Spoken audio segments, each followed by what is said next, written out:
오늘 말씀을 통해 우리들의 삶 속에 하나님의 놀라우신 역사를 깨닫는 또 해석할 수 있는 능력이 배가 되기를 주님 이름으로 축복합니다. 여러분 가운데 함께하기를 축복합니다. 오늘 말씀의 제목은 하나냐 현상을 경계하라입니다. 하나냐 현상을 경계하라. 본문이 기록된 상황이 오늘날 대한민국이 처해 있는 상황과 매우 흡사합니다. 본문에서는 바벨론이라고 하는 대제국이 유다를 점령하고 있고 포로로 잡혀가고 있고 늘 대제국의 억압과 압제 속에서 불안과 공포감을 느끼고 있는, 그래서 사람들의 마음이 안정을 찾지 못하는 그러한 상황입니다. 오늘날에도 역시 남북이 대치되어 있는 상황 속에서 수많은 경쟁자들이 경제 전쟁을 벌이고 있고 또 그 위기 상황 속에서 대한민국이 하루하루 삶을 살아가고 있습니다. 요즘은 눈에 보이는 총칼로 전쟁하지 않잖아요. 요즘은 경제 전쟁입니다. 그래서 이런 참 위기 상황 속에서 우리는 어떻게 대처할 것인가? 위기 상황이 도래되면 수많은 거짓 선지자들, 본문에서는 또 현실에서는 수많은 거짓 뉴스들, 거짓 메시지들이 난무하죠. 그래서 사람들의 마음을 불안하게 하고 또 엉뚱한 곳으로 사람들의 삶을 인도합니다. 그래서 우리가 이 세상을 살아가면서 우리는 어디에 마음을 두고 또 위기 상황을 어떻게 해석할 것인가? 하나님의 관점에서 또 하나님의 말씀을 기준으로 어떻게 위기 상황을 해석할 것인가? 오늘 본문은 우리에게 그런 깨달음을 줄 것입니다. 오늘 본문에는 두 사람이 등장하죠. 하나냐와 예레미야.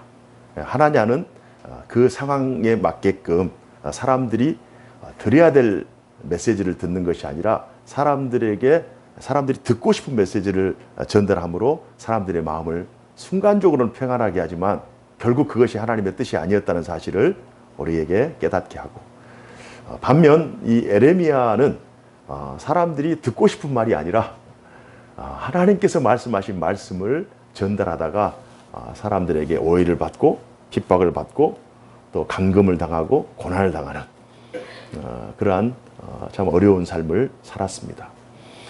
그러나 역사를 우리가 되돌아보면 사람의 계획과 뜻대로 이 세상 역사가 진행되는 것이 아니라 하나님의 의도하신, 또 하나님이 작정하시고 섭리하시는 방향대로 하나님의 절대 주권 아래에 역사가 진행되었다고 하는 사실을 우리가 직시하면서 우리가 하나냐의 길에 설 것인가, 예레미야의 길에 설 것인가, 오늘 본문을 통해서 확인하는 소중한 시간이 되기를 주님 이름으로 축복합니다. 공교롭게도 오늘 이 아침이 73년 전 6.25가 발발했던 그날입니다.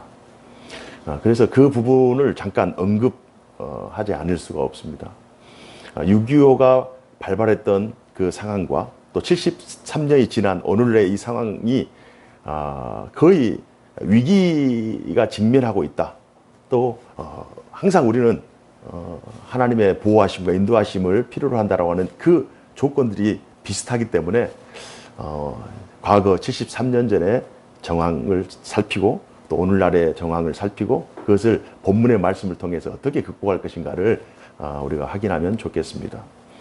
73년 6월 25일 새벽 4시에 북한이 우리를 남침을 했죠. 그 정황을 살펴보면 우리가 1945년에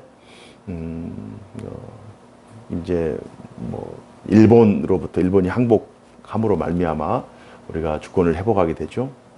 그런 사이에 한 3년, 4년 이렇게 시간이 지나는 그 과정 속에 중국이 먼저 1948년에 공산화됩니다. 그리고 49년쯤 해서 이제 김일성이 러시아로 건너가서 남침을 해야 되겠다. 묵인해달라, 승인해달라 요청을 받고 이제 승인을 하게 되죠.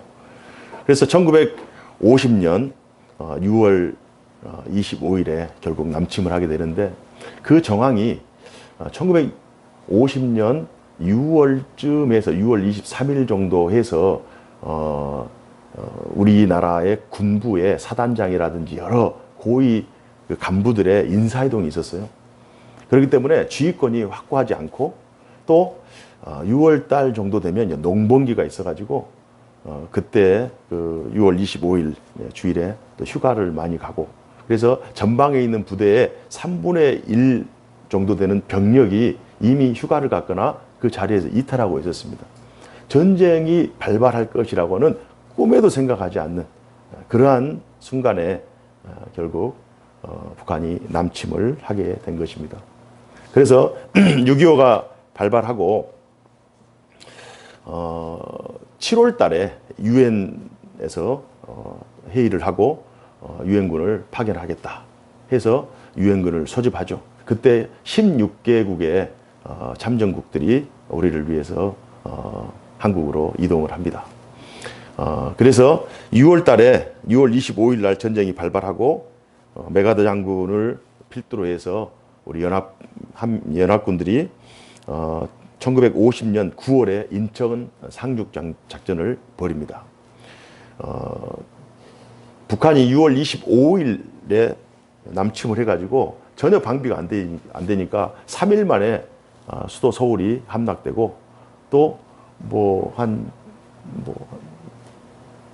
한 달 정도도 안 될 그 시기에 한강에 그 방어선이 붕괴가 되고 계속 밀리는 그 상황 속에서 이제 10월에 연합군이 인천 상륙 작전을 벌입니다. 그렇게 해서 9월에 인천 상륙 작전이 진행되고 한 달 후엔 10월에 중공군이 투입이 됩니다. 그래서 미국과 중국의 또 전쟁이 시작되는 거죠. 계속 이제 밀리다가 1951년 일사후퇴를 하게 되고 그 다음에 서울을 1951년 3월에 다시 재탈환합니다. 그래서 밀리고 또 밀고 밀리고 이런 상황 속에서 결국 휴전을 하게 되는데 1951년 7월에 휴전을 하게 됩니다. 그리고 나서 포로 귀환이라든지 여러 가지 상황 속에서 1953년 7월 27일 전쟁 발발이 3년 1개월 2일이네요. 3년 1개월 2일. 3년 넘는 전쟁을 통해서 결국 휴전을 했습니다. 그래서 우리나라는 지금 휴전 상태예요. 휴전 상태. 그래서 언제 전쟁이 다시 발발할지 모릅니다. 우리나라를 돕기 위해서 16개국이 일어났는데요. 우리가 잘 알고 있는 프랑스, 영국, 네덜란드, 또 벨기에. 벨기에는 유럽에서도 굉장히 작은 나라거든요. 이런 나라들이 또 와서 도왔고, 룩셈부르크, 또 미국, 캐나다, 필리핀. 그래서 오늘 정국원 목사님이 예배 드리지만 태국에서도 우리를 와서 도왔고, 호주. 혹시 커피 좋아하세요? 예배 후에 커피 한잔 하십시오. 콜롬비아에서도 우리를 위해서 도왔고, 이디오피아. 또 남아프리카 공화국에서도 우리를 도왔어요. 그 작은 나라에서도 우리를 위해서 도왔고, 터키, 그리스. 그리스가 굉장히 어렵잖아요. 터키도 어렵잖아요. 그래서 16개국에서 우리를 위해서 연합군을 파송했습니다. 그래서 참 어려운 상황에서 부산 지역만 남겨놓고 참 어려운 상황 속에서 연합군들이 와서 결국 수도 서울을 탈환하고 결과적으로 383을 이제 설정하고 휴전을 맞이하게 되는 거죠. 이런 우리 73년 전 일입니다. 모든 것들이 다 폐허가 되고 모든 것들이 다 잿더미가 된 우리 대한민국을 그래도 하나님께서 은혜를 베푸시고 또 도와주셔서 지금 어떻게 보면 73년 전에는 세계에서 가장 최하위 국가인 대한민국이 73년 후에 세계 10대 경제 대국이 됐고요. 군사력으로는 8위, 9위 정도 되는 엄청난 성장을 거두었습니다. 그 이면에는 물론 우리나라 사람들이 근면성실하고 또 위기 상황에 잘 대처하는 능력도 있겠지만은 그러나 정말 그 이면에 하나님의 보이지 않는 손길, 또 하나님의 그 교회를 통한 하나님의 놀라운 부흥 역사를 통해서 대한민국이 재건되지 않았겠는가, 이런 생각을 해봅니다. 그래서 위기 상황 속에서 우리가 가까운 과거잖아요. 73년 전. 정말 가까운 위기 상황 속에서 참 위기 상황을 언제나 또 도래할 수 있고, 또 위기 상황을 어떻게 극복했는가. 73년 전에 그 과거를 돌아보면 정말 하나님의 도우심이 아니고서는 이 땅이 다시 이렇게 평화를 누릴 수 없고 또 번영을 이룰 수 없다라고 하는 이 사실을 우리 크리스찬들은 그 사실을 인정하죠. 그렇다면 앞으로도 우리 개인 가정 또 우리 민족에게 또 다른 고난이 있지 않겠는가. 위기는 언제나 오는 거예요. 이 고비를 넘기면 또 다른 고비가 오고, 또 이 위기 상황을 회복하면 더 큰 위기가 우리에게 다가옵니다. 그러면 우리가 결코 종결되지 않는 그 위기의 연속선상에서 우리는 어떻게 그 위기 상황들을 극복할 수 있을까? 우리가 현실 혹은 그 위기 상황만 봐서는 답이 없어요. 그러니까 이걸 현실이라고 하는 혹은 위기 상황을 뛰어넘는 거시적인 관점에서 그 문제들을 바라봐야 됩니다. 그래서 역사 혹은 역사의식 혹은 역사인식이 중요하죠. 그때는 굉장히 커 보이거든요. 굴곡이 있거든요. 우리 개인사도 마찬가지예요. 순간순간 6개월, 1년 그 어려운 시기들이 있어요. 고등학교 학생들 고3, 1년 혹은 3년 그 어려운 시기들이 있지만 이걸 역사적인 관점에서, 거시적인 관점에서, 먼 관점에서 한번 바라보게 되면 10년 안에 3년 혹은 20년 안에 3년, 30년 안에 3년은 작거든요. 그래서 거대한 그 역사의식, 또 더 큰 하나님의 구속 역사의 관점으로 우리 위기 상황들을 살펴보면 그때는 문제가 커 보였지만, 그러나 구속 역사의 관점, 하나님의 거대한 하나님의 그 역사의 관점에서 바라보면 그 문제가 굉장히 작은 문제일 수 있어요. 그래서 그런 해석 능력을 우리가 갖는 것이 필요합니다. 자, 그럼 본문으로 돌아와서 본문에 등장하는 한 사람, 우리 권사님이 잘 읽어주셨는데요. 하나냐라고 하는 인물이 등장합니다. 이 하나냐라고 하는 이 인물의 뜻은 하나님은 은혜로우시다, 하나님은 자비로우시다라는 뜻입니다. 그러나 그의 삶은 결코 은혜롭지 않았고 자비롭지 않았습니다. 하나님은 사랑과 공의의 하나님이에요. 한편에는 사랑, 한편에는 공의. 하나님은 죄인을 용서하시고 또 우리의 죄를 감찰하시고 우리에게 은혜를 베푸시고 긍휼과 자비를 베푸셔요. 그러나 한편으로는 하나님께서 공의의 하나님, 율법 혹은 말씀을 통해서 상벌을 주시고 또 질책하시고 꾸짖고 책망하셔서 다시 바르게 하시고 다시 회복시키시는 그러한 사랑과 공의의 하나님이에요. 그러니까 상황이 이제 어려워지면, 상황이 좋을 때는 하나님은 사랑이시고 하나님은 공의로우시다, 이 두 사실을 다 인정합니다. 그러나 상황이 어려워지면, 이건 개인도 마찬가지고 가정도 마찬가지예요. 상황이 어려워지면 하나님의 사랑에만 기대요.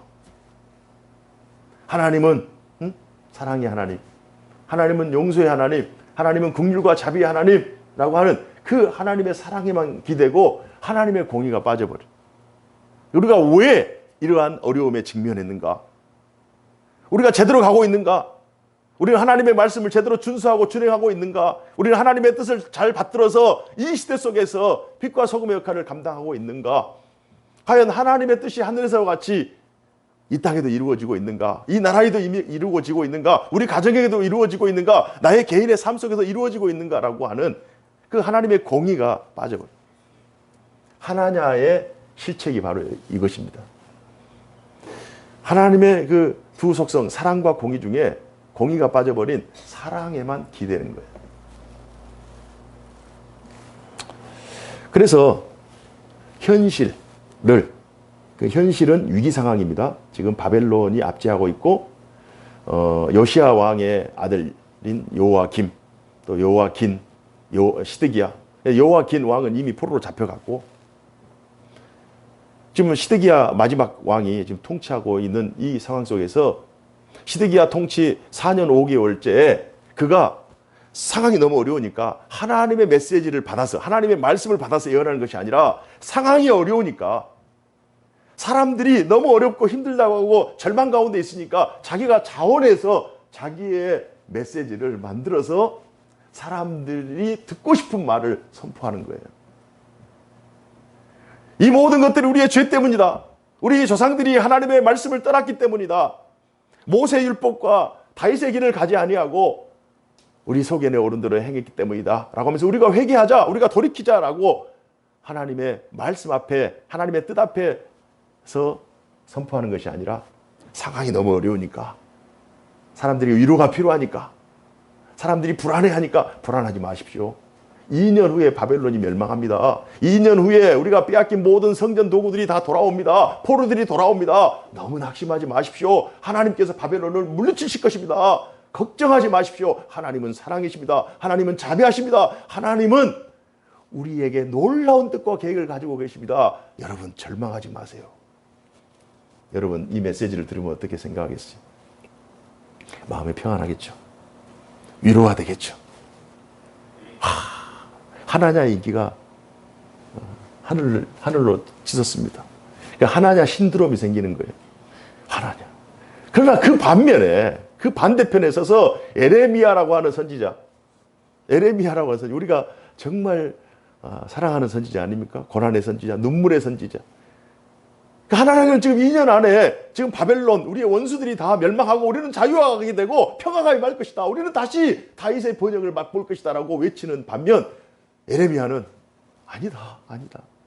이건 하나님의 뜻이 아니다. 우리는 70년 동안 바벨론의 포로로 살아야 될 것이다.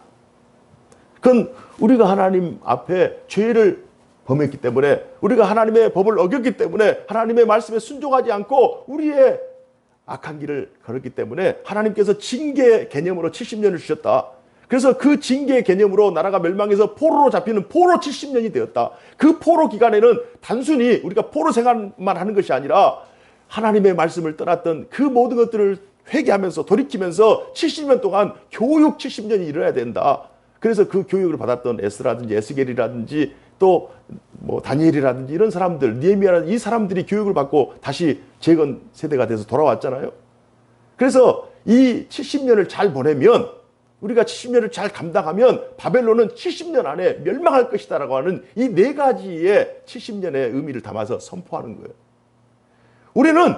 우리는 우리의 죄 때문에 징계를 받아서 70년을 보내야 되고, 포로로 잡혀서 70년을 보내야 되고, 교육 70년을 보내야 되고, 제국 수명 70년. 그래서 70년이라고 하는 세월을 선포합니다.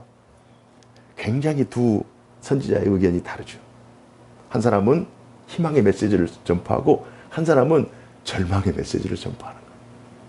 사람들이 누구의 손을 들어주겠어요? 100이면 100? 하나냐. 위기 상황이 도래하면 도래할수록 사람들이 듣고 싶은 메시지, 들어야 될 메시지가 아니라 듣고 싶은 메시지만을 듣는 거예요. 그래서 우리 그리스도인들에게 시대의 상황을 바라볼 수 있는 냉철한 시각이 필요하고, 그 냉철한 시각은 하나님의 말씀의 기준이 돼야 돼요. 하나님의 말씀. 개인에게도 어려움이 있을 수 있어요. 가정들도 어려움이 있을 수 있어요. 그러면 그 어려움 당할 때 위로만 하는 것이 최상책이 아니라는 거예요.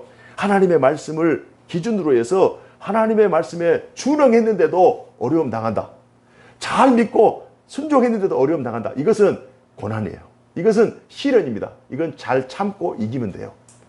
그러나 자신들이 죄를 범하고 또 하나님의 마음을 아프게 하고 하나님의 길을 걷지 못하는 상황 속에서 어려움 당한다. 이때는 잘 참는 것이 아니라 어서 돌이켜야 돼요. 어서 회개해야 돼요. 그래서 이런 위기 상황을 바라볼 수 있는 그 안목과 해석 능력이 우리에게 필요합니다. 그래서 그 당시에 시드기야 왕뿐만 아니라 모든 고관, 모든 관리, 모든 백성들이 하나냐의 말을 듣고 에레미야를 구타하고 감금하고 옥살이를 시키고, 결국 에레미야가 정말 하나님만 바라보면서 메시지를 전하는 거예요. 그 세월이 40년입니다. 40년. 물론 초기 요시야 왕 때는 그래도 어느 정도 대화가 됐어요. 그러나 정확하게 한 23년 동안 정말 그 소리 없는 아우성. 소리 없는 아우성. 깃발이 펄럭펄럭 하면서 흔들리고 있는데 소리가 안 들려요. 바람이 있나 보다. 예레미야의 존재가 전혀 느껴지지 않는 그 시대. 그러니까 예레미야는 하나님의 종이잖아요. 예레미야의 존재가 희미한 그 시대는 결국 하나님이 희미해 버린 시대. 하나님의 존재가, 하나님의 말씀의 권위가 땅에 떨어져. 왜요? 그들이 하나님의 말씀보다, 하나님의 존재보다 그 위기 상황을 더 크게 생각하기 때문에. 내 아픔이, 내 고난이, 내 걱정이 하나님의 뜻보다 더 큰 거예요. 내가 힘들면 내가 힘든 거예요. 내가 죽겠으면 죽겠다는 거예요.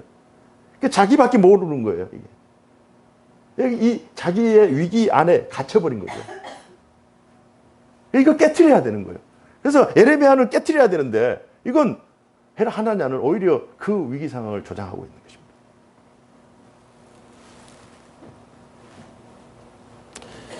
물론 하나냐의 애국심은 의심할 필요가 없어요. 하나냐는 지극히 민족을 사랑했고 남유다의 번영과 성공을 기대했을 거예요. 당연하잖아요. 힘들고 어려운 상태에 놓여 있으면 아니 같이 동병상련하고 위기를 극복하고 최선을 다하고 위로하고 이건 당연하잖아요. 그런 기대가 있잖아요. 하나냐가 민족을 사랑하고 민족주의, 이 바른 민족주의를 가지고 있는 것은 이건 정당한 거예요. 남유다가 어서 극복해서 잘 되는 것, 그건 우리도 응원하는 바예요. 그러나 그럼에도 불구하고 하나님의 말씀에 위배되고 있어요. 하나님의 뜻이 아니라는 거예요. 하나냐의 생각은 하나님의 계획과 상당히 괴리감이 존재합니다. 남유다의 절대적인 평화, 절대적인 부국 강병은 결코 하나님의 뜻이 아니었어요. 하나님의 뜻이 아니었어요. 그래서 우리가 하나냐의 현상을 경계하라. 오늘 메시지가 우리에게 굉장히 중요한데요. 하나냐의 현상을 측은하고 자비가 필요하고 긍휼이 필요하고 맞아요. 위기 상황이 있으면 위로가 필요한 거 맞아요. 그래서 하나냐의 현상은 그 위기에 참여하고 싶고 동조하고 싶고 위로하고 싶고 맞아요. 필요해요. 그러나 그것이 하나님의 뜻이면 합당하지만 하나님의 뜻이 아닌 위로와 하나님의 뜻이 아닌 자비와 긍휼은 결국 하나님의 계획과 더 멀어져 버리는 거예요. 이게 하나냐의 현상의 패착이에요. 그러면 어떻게 하나냐는 이런 상황들을 극복했어야 되느냐? 하나냐가 부족한 점이 뭐였느냐? 몇 가지를 살필 수가 있어요. 첫 번째는요. 하나님의 대언자는 말씀의 대언자가 되어야지 선동가가 되어서는 안 돼요. 선동가가 되어서는 안 돼요. 나를 따르라. 하나님의 말씀을 붙잡고 하나님의 말씀 앞에 인도해야지 어떤 위기 상황을 대처하기 위해서 선동가 역할을 하는 것이 하나님의 뜻이 아닙니다. 하나냐는 말씀으로 대중을 선동하여 자신의 이상을 관철하려 했습니다. 이상주의자예요. 선동가가 대중의 입기를 끌어 단기적인 영향력을 행사할 수는 있지만 그러나 그 권위와 역량이 지속되기는 어렵습니다. 왜요? 하나님의 뜻이 아니기 때문에. 하나님의 계획이 아니기 때문에. 그러니까 하나님의 말씀이 없는 자신의 지식과 또 자신의 이상과 자신의 꿈, 자신의 역량만 가지고 시대를 변화시키려고 시도하는 것은 단기적으로는, 순간적으로는 그것이 잘 돼 보여요. 그런 사람들 있잖아요. 순간적으로 잘 돼 보여요. 그러나 5년, 10년, 20년 길게 보면 결국 잘 된 것이 아니에요. 살다 보면 주변에 정말 곤모술수를 잘 쓰고 순간순간 정말 위트를 발휘해가지고 상황을 잘 대처하는 사람도 있잖아요. 그것이 바른 길이 아니라면, 그것이 정도가 아니라면 결국 그 사람의 그 작은 수작으로 인해서 결국 그 사람은 멸망할 수밖에 없어. 오래가지 않아요. 그래서 하나냐를 부러워할 필요, 하나냐의 그 짧은 인기, 2년의 짧은 인기를 부러워할 필요가 없다는 거예요. 하나님의 말씀을 맡은 자는 하나님의 뜻을 전하는 자이지 백성들을 선동해서 어떤 자기의 이상을 성취하는 자가 아니라는 거예요. 이 하나냐 현상이 주는 첫 번째 교훈이에요. 두 번째는 하나님의 사람은 말씀의 대언자가 되어야 되고요. 어떤 상황이나 환경에 구애받지 않고 하나님의 뜻에 자신의 생각을 가감해서는 안 돼요. 하나님의 뜻을 전하는데 자기의 생각이 들어가면 안 돼요. 자기의 생각이 들어가는 순간 그 메시지가 오염이 되는 거예요. 하나냐는 자신의 뜻을 주장하고자 에레미야를 반민족주의적인 거짓 선지자로 몰아갔어요. 자신의 뜻을 감찰하고자 하나님의 뜻을 잘 전하고 있는 에레미야를 모함해서 옥에 가다 버립니다. 거짓이 들어간 거죠. 자신의 뜻이 가감된 거죠. 하나님의 말씀은 생명을 살리고 위기 상황을 변화시키는 능력이 있어요. 하나냐의 에레미야 죽이기는 결코 하나님의 가르침이 또 하나님의 뜻이 아니었습니다. 자, 두 번째, 하나냐 현상을 보면서 신자는 국가 우상주의를 경계해야 돼요. 국가 우상주의를 경계해야 돼요. 하나님은 국가를 세우기도 하시지만 국가를 폐하기도 하십니다. 사실 우리가 살아가는 일상에서 현실 세계에서 가장 큰 개념은 나라죠. 국가죠. 국가라고 하는 이 개념이 굉장히 크죠. 민족이 한 국가를 가질 수 있고 민족이 두 국가를 가질 수 있잖아요. 그래서 우리는 한 민족 두 국가잖아요. 그러나 여러 민족이 한 국가를 가지지 못하는 경우가 있어요. 국가의 개념은 굉장히 커요. 모든 것들은 다 국가 안에서, 나라 안에서 다 해결되는 거예요. 그러나 우리 현실적인 하나님의 말씀이 없는 사람, 일반 사람들의 가장 큰 개념은 국가 개념이에요. 국가 개념. 그래서 국가가 어떻게 보면 우상화될 수 있어요. 국가 이상주의에 빠질 수 있다는 말이에요. 국가가 결정하면, 나라가 결정하면, 나라가 정책을 세우면 그것이 하나님의 뜻보다 우선시 될 수 있다고 하는 그 생각에 빠질 수 있어요. 국가가 오른쪽으로 가자 그러면 국민들은 오른쪽으로 갈 수밖에 없잖아요. 왼쪽으로 가자, 왼쪽으로 갈 수밖에 없잖아요. 국가 우상주의에 빠질 수밖에 없어요. 그 권위가 너무 막강하기 때문에. 그러나 하나님의 백성들은 국가를 세우기도 하시고 국가를 폐하기도 하시는 하나님의 권위, 그 하나님의 권세를 인정해야 됩니다. 국가 우상주의에 빠지면 안 돼요. 국가도 잘못할 수 있거든요. 정책을 세우는 사람도 잘못할 수 있거든요.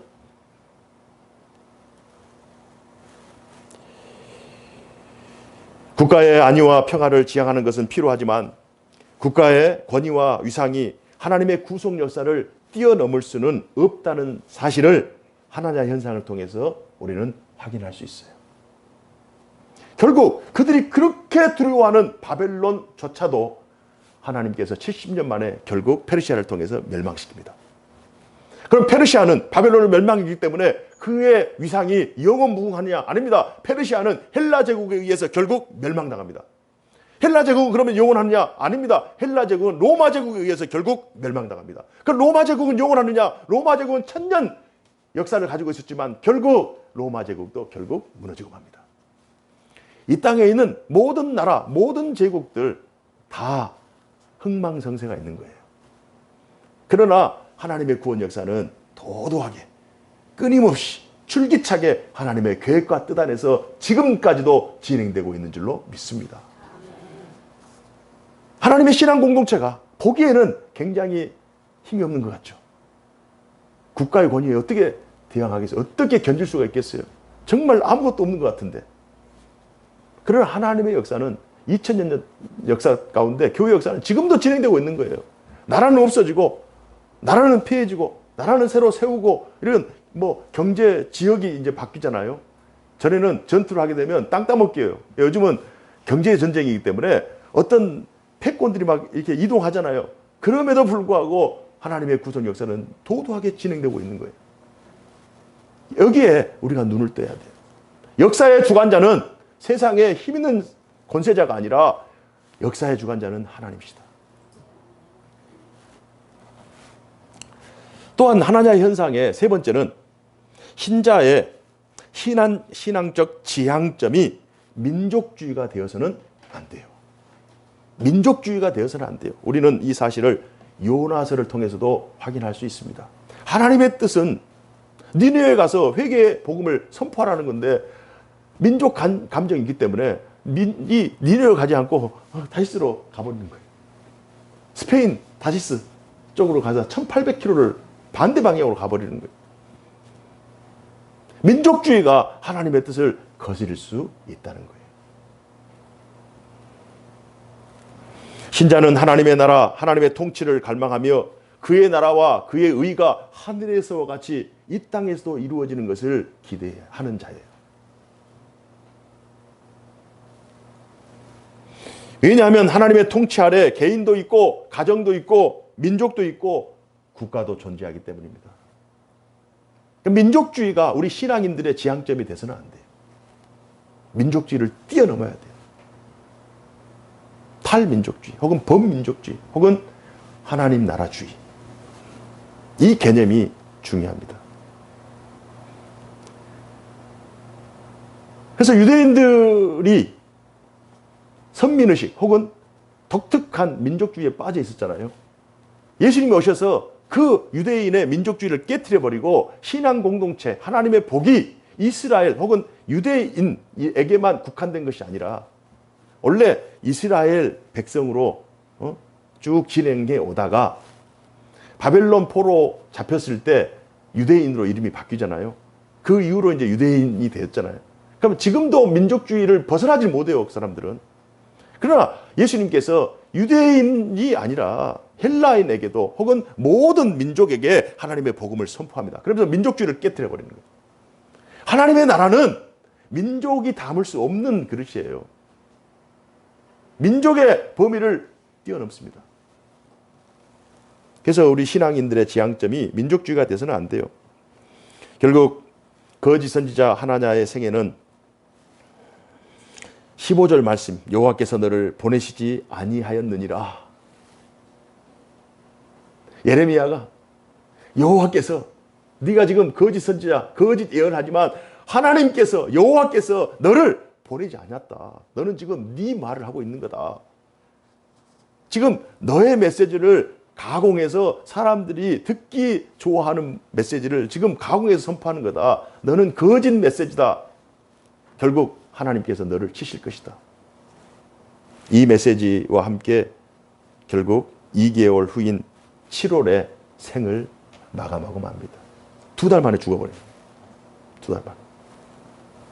그러므로 하나냐의 죽음은 예레미야의 진실성이 입증되는 것입니다. 그래서 언제나 선과 악이 존재하고요. 언제나 세상의 법, 또 하나님의 말씀 늘 존재해요. 늘 존재해요. 위기 상황이 닥치면 이게 하나님의 뜻인가 아니면 자기의 욕심인가 혹은 세상의 방식인가, 이걸 늘 한번 해석하면서 우리는 이 위기 상황을 어떻게 극복할 것인가. 시간이 지나면 다 드러납니다. 그때는 이 위기가 전부인 것 같아요. 내 문제가 전체인 것 같아요. 우리 가정의 문제가 이 세상의 전쟁보다 더 커 보여. 그러나 시간이 지나면 그것이 드러나는 거예요. 하나님의 방법대로, 하나님의 말씀대로 준행하면 하나님께서 승리를 주실 것이고, 그러지 못하면 결국 멸망하게 되는 거예요.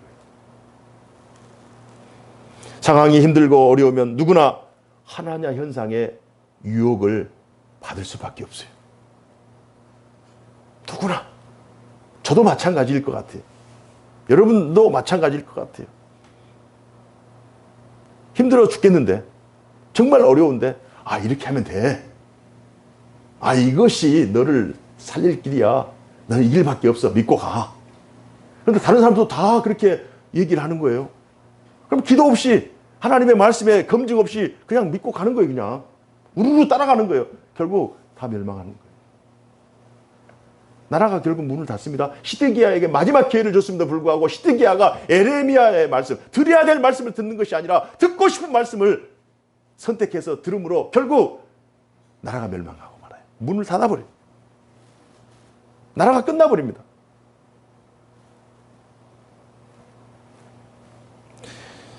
하지만 하나냐 현상으로는 결코 문제를 해결할 수가 없어요. 문제 해결할 수 없어요. 자신의 이상이나 가치가 아닌 하나님의 말씀을 끝까지 준행하는 것이 궁극적인 승리의 비결인 줄로 믿습니다. 하나님의 백성들에게 하나님이 기대하시는 것은 문제 상황 속에서 어떤 판단, 어떤 결정을 할 것인가, 이걸 기대하시는 거예요. 그래서 문제를 던져주시는 거예요. 여러분, 신앙생활 한다고 해서 문제가 없는 것이 아닙니다.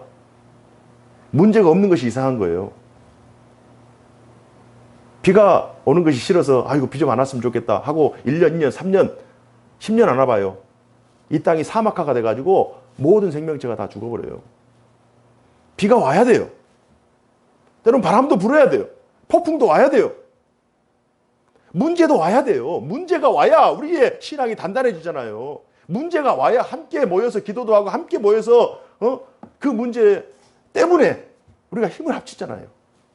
문제가 와야 우리가 하나님 앞에 은혜를 구하죠. 도움을 구하죠. 그러니까 문제는 좋은 거예요. 고난은 좋은 거예요. 그러나 그 고난이 정말 약이 될 수도 있고 그 고난이 병이 될 수도 있는 거예요. 독이 될 수도 있는 거예요. 그러니까 문제는 언제나 오는 거예요. 그러니까 문제 오는 것을 이상하게 생각하지 마세요. 문제는 와요. 위기 상황은 언제나 와요. 그러나 그 위기 상황이 올 때 과연 우리는 어떤 방식으로 그 문제를 이겨낼 것인가? 하나냐의 방식으로 이겨낼 것인가? 아니면 예레미야의 방식으로 이겨낼 것인가? 지금 당장 예레미야의 방식으로 해서는 답이 없는 것 같아요. 그러나 묵묵히 시간을 지나보면 멀리 거대한 하나님의 구속 역사 가운데 결국 예레미야의 방식이 승리한 줄로 믿습니다. 잠깐 반짝하다가 결국 패망하는 것이 하나냐의 방식이에요. 유혹받을 수 있어요. 그러나 그것을 말씀을 토대로 이겨내야 돼요. 위기 상황에 대한 대처의 자세, 이 두 가지. 하나냐는 그 문제의 원인을 외부에서 찾아요. 그리고 그 결정은 상황 중심입니다. 상황이 어려우니까 이 방식을 해야 된다. 지금 상황이 급하니까 이걸 해야 된다. 상황에 따라서 결정하는 거예요. 그러나 예레미야는 그렇지 않죠. 상황은 언제나 변하는 거예요. 바람은 이쪽에서 오고 저쪽에서도 오고 물결은 오른쪽 왼쪽, 상황에 휩쓸리지 말고 우리가 푯대를 정해서 하나님의 말씀의 기준으로 문제를 해결해 주시기를 주님 이름으로 축복합니다. 그러니까 상황 중심에 따라서 결정하느냐 아니면 정말 하나님의 말씀 근거로 결정하느냐, 이게 굉장히 중요한 거예요. 하나냐는 현재 위기 상황을 초래하게 한 바벨론이 멸망하면 문제가 해결될 거라고 생각합니다. 그 순간은 맞죠. 그럼 바벨론이 멸망하면 어떨 것이요? 그럼 페르시아가 일어날 것이고, 페르시아가 멸망하면 헬라 제국이 일어날 것이고, 헬라 제국이 일어나면 로마 제국이 일어날 거예요. 그 문제가 해결되지 않아요. 당장 이 사람만 없으면 된다? 이 문제가 없으면 된다? 아닙니다. 근본 해결 방식이 아니에요. 근본 해결 방식이 뭐냐? 자신들의 죄를 고백하고 하나님의 통치 앞에 순종하는 거예요. 그래야 궁극적인 승리를 얻는 거예요. 이 사람만 없으면 된다. 이 문제만 없으면 된다. 그래서 모함해서 없애고 겉모술수로 없애고 힘을 써서 없애고, 아닙니다. 아니에요. 완전한 문제 해결 방식이 아니에요. 에레미야의 경우 결정의 근거를 하나님의 말씀에서 찾습니다. 그리고 그 결정의 가장 중요한 근거는 하나님과의 관계예요. 하나님과의 관계. 이게 하나님의 뜻인가? 하나님의 뜻이 아닌가? 이게 하나님이 기뻐하실 일인가? 그렇지 않은 것인가? 늘 하나님의 관계에서 그 문제를 묻고 그 문제에 답을 얻기 때문에 조금 돌아가더라도, 조금 지연되더라도 그 걸음걸음마다 하나님께서 승리를 주신 줄로 믿습니다. 자신들의 죄와 하나님에 대한 불신앙이 문제의 원인이었다는 사실을 에레미야는 정확히 알고 거기에 진단을 하는 거예요. 그래서 사람들이 다 듣기 싫어하는 23년 동안 외침에도 불구하고 한 사람도 돌아오지 않고 70년 징계다. 이건 징계해야 돼. 우리가 징계를 받아야 된다. 죄악을 지었기 때문에. 이건 우리가 포로로 잡혀가야 된다. 그래서 그곳에서 교육을 70년 받아야 되고 결국 그 과정이 끝나면 바벨론은 멸망할 것이다. 결국 70년 만에 바벨론이 멸망한 줄로 믿습니다. 우리가 역사적인 상황을 통해서 정확히 이해할 수 있잖아요. 하나냐 현상을 경계하는 것은 개인도 교회도 국가도 해당돼요. 왜요? 항상 우리는 위기 상황에 직면해 있기 때문에.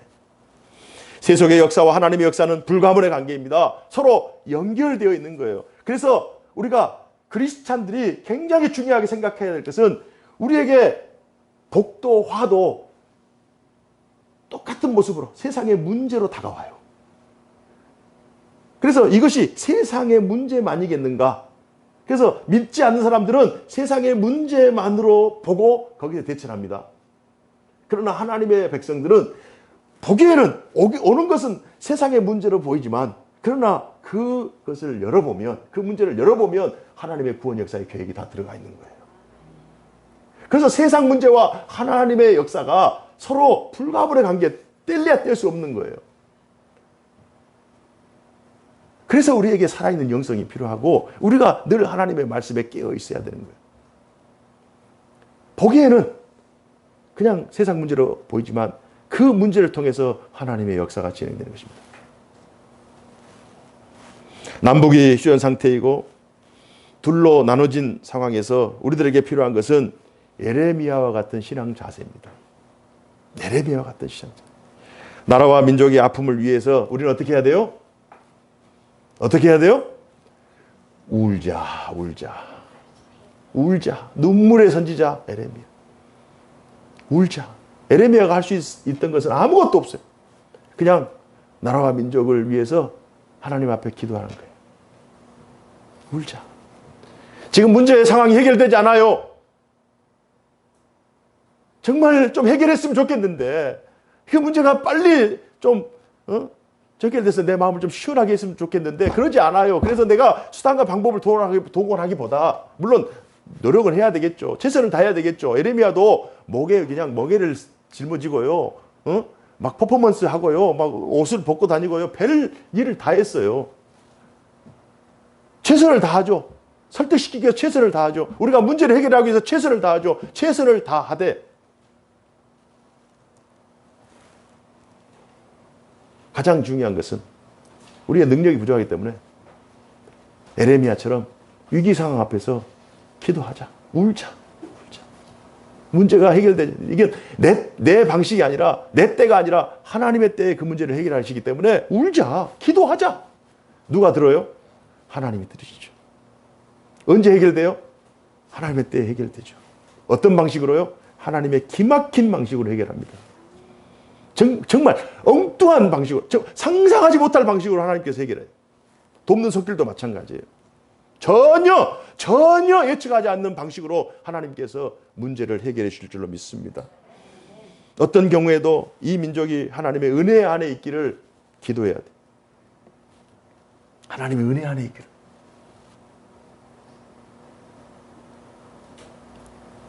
급하면 급할수록. 우리 가정도 마찬가지. 우리 개인들도 마찬가지. 어떤 것을 기대하는 것도 중요하지만 우리가 하나님 은혜 안에 있기를. 어려움 당하면 힘들잖아요. 힘듦에도 불구하고 우리가 은혜 안에 있기를. 우리가 잘 되잖아요. 좋잖아요. 그래도 은혜 안에 있기를. 내 공로가 아니잖아요. 내 능력이 아니잖아요. 내 잘됨이. 언제나 우리는 은혜 안에 있기를 위해서 기도해야 돼요. 은혜 안에 있기를. 이 민족이 은혜 안에 있기를. 은혜 안에 있으면 하나님의 도우심이 있는 줄로 믿습니다.